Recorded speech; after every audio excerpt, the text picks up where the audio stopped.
let's get technical on the trading action we've been seeing play out here, including a look at Beyond Meat, one of those names that got caught up in that retail frenzy a couple weeks ago. Here to chat more about that is Yahoo Finance's Jared Blickery, along with a special guest. Jared?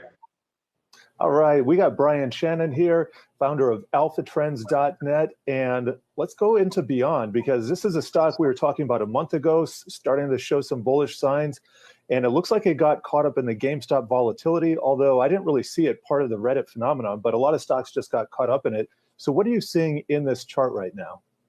Yeah, last time I was on, Jared, the stock was, I think, 137 or so.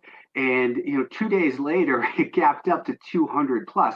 And we were talking about GameStop, and I'd actually mentioned that there was a sizable short position in Beyond. I certainly didn't expect the stock to run from 135, 37 to 220 in 2 days. So I took the opportunity, don't look the gift horse in the mouth, to feed some stock out into that strength, and then got stopped out of the balance a couple days later.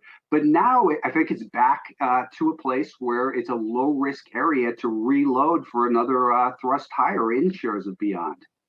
Well, let me just, why don't I get you to break down this blue line, which is anchored VWAP. In fact, this is a volume weighted average price since the beginning of the year. And you'll also notice I'm still calling it VWAP, force of habit there. Yesterday in the hearings, none other than Ken Griffin, he was pronouncing it VWAP, and that's, I know, the way you pronounce it, so maybe I'm wrong here.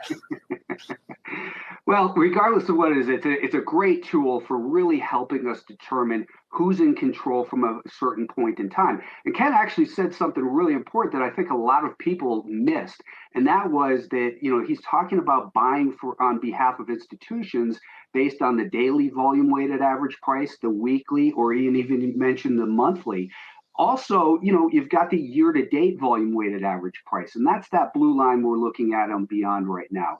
And what we saw is the stock pulled back to that area. It also closed the gap from that big move higher. So it tells me, I think, that the profit taking is most likely done from that big move higher. And now that it's back to the average price for the year, it's in a better position where institutions don't feel like they're chasing the stock anymore. They're getting the average price and feeling good about their purchase. So I think it makes a great purchase right in this area with a stop, just below, maybe, here it is at 164. I think that, it'd be a little too tight just below yesterday's low, but maybe about 160 or so. And it wouldn't be a surprise to me to see the stock return north of 200 here soon. And Bill Gates is on the bandwagon for fake meat too. That never hurts. If you get Bill Gates or Warren Buffett on your side, tend to see some institutional support there. Well, I want to move to a different industry, and that is biotech. We saw some individual names in biotech also getting caught up in Reddit, but this in particular is the Ishares Nasdaq Biotech ETF. So it's an average of a bunch of different components. What are you seeing in this? Well, we see a clear uptrend, Jared. I mean, just a beautiful pattern of higher highs and higher lows. And kind of the same thing. We have the year-to-date volume-weighted average price just below. That's the blue line. And then the red line you see there is the rising 50-day moving average. So what we see is a pullback. Now, I don't like to buy pullbacks necessarily, as they're pulling back. But when they come into a certain area of technical significance, such as the year-to-date volume-weighted average price, it looks to me like, the old phrase that innocent till proven guilty, a trend once established, more likely to continue than reverse, that this, we should treat it as a pullback, and it's getting ready to make its next move higher again. And if it fails, again, we're in a low-risk area that if it does fail, you don't have to risk a whole lot. You could put a tight stop, probably just underneath that rising 50-day moving average. All right, great. Well, it looks like we got a little bit more time.